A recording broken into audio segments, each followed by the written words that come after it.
Hello, my name is Christy Thomas. I'm the principal at the middle school and high school. You can reach me at thomasc@alconaschools.net.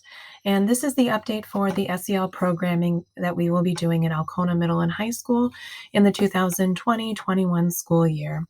In this video, we're going to go over what SEL is, talk about the benefits of SEL, and talk about the two programs that we will be using to guide our SEL teaching through the year. First of all, SEL, or social and emotional learning, is the process through which children and adults understand and manage emotions, set and achieve positive goals, feel and show empathy for others, establish and maintain positive relationships, and make responsible decisions.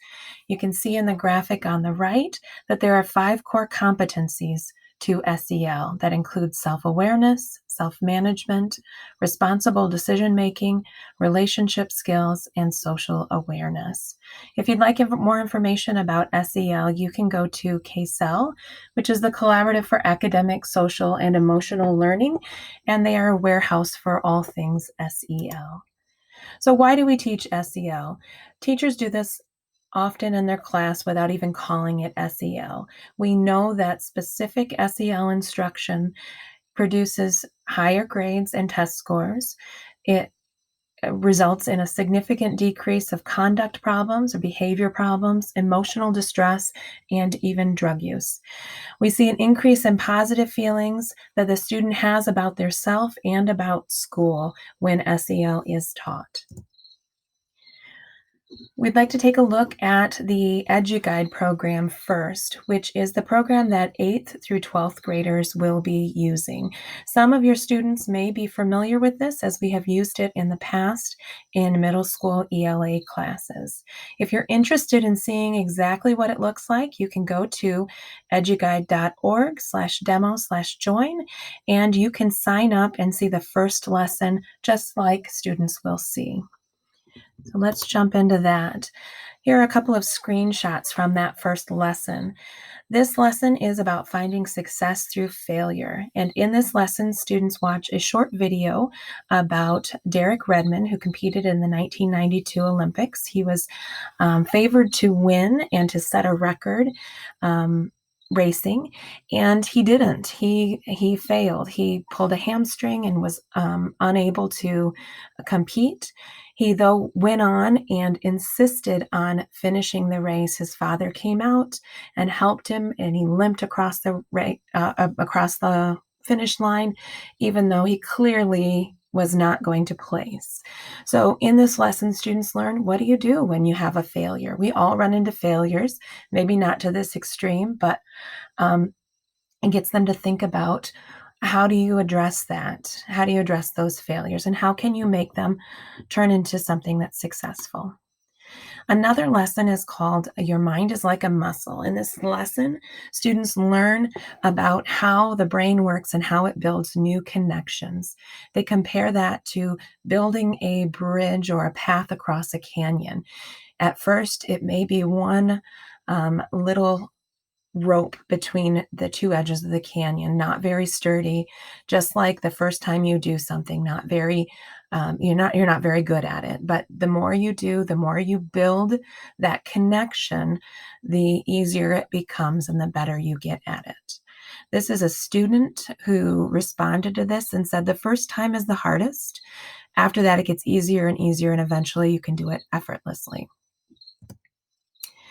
Another lesson is called practicing mentoring yourself, or rather, I'm sorry, this is actually embedded into each lesson.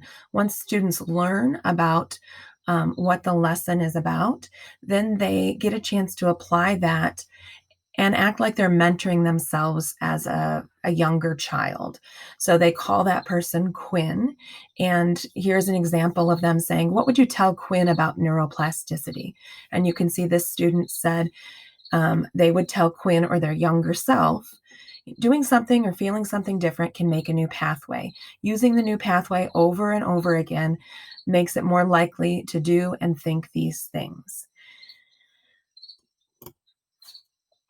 There is a an express effort to make connections to real world problems. So students are not just learning it, but they're applying it to the real world issues that they're facing. So in this lesson from hearing a fixed mindset, which a fixed mindset would be if you fail at something saying, oh, I'm just so stupid. I can't do it. I'll never be good at that. As opposed to a growth mindset. Ooh, this is hard. I haven't learned it yet. I'm going to still keep going. I'm going to try. I'm going to ask for help. So this student said, what happens in response to what happens when you hear the fixed mindset in your head? They say, I notice it happens sometimes when I don't entirely feel like I can do it to the best of my ability, or when I might look stupid doing it. In this case, this was in my classroom, so I was able to respond back to them. And I said, it's hard to get past the fear of looking stupid, isn't it? Now, I will not necessarily be responding to all students, but we have a slew of support people that will be working with students on this. Mrs. Marsh, our therapist of the school, Mrs. Redlinger, formerly Mrs. Sexton, our school success liaison, myself as well, and then some other staff members will be helping with this, helping to support students. In that way. So they will see little comments that are made there. And of course, if the student is uncomfortable with any particular person interacting with them, we can make arrangements for that. So that's an example of the coaching and interaction. All right, and just wanted to show you the modules for EduGuide. You can see this if you just do a search for EduGuide Modules on Google. But you'll see some of the ones that we talked about. Your mind is like a muscle, fixed versus growth mindset. And then the program that the sixth graders will be using is a different program. It's called Move This World. It includes interactive videos, movement, and creative expression that will help students and educators develop that emotional intelligence and those skills for long-term well-being. If you're interested in more information about that, you can Google Move This World. There are a ton of YouTube videos that have the actual videos that students will see and more information there. Thank you. I just wanted to do a brief overview. If you have any other questions or concerns, please feel free to contact me. thomasc@alconaschools.net is my email. And thank you for joining us today. Bye-bye.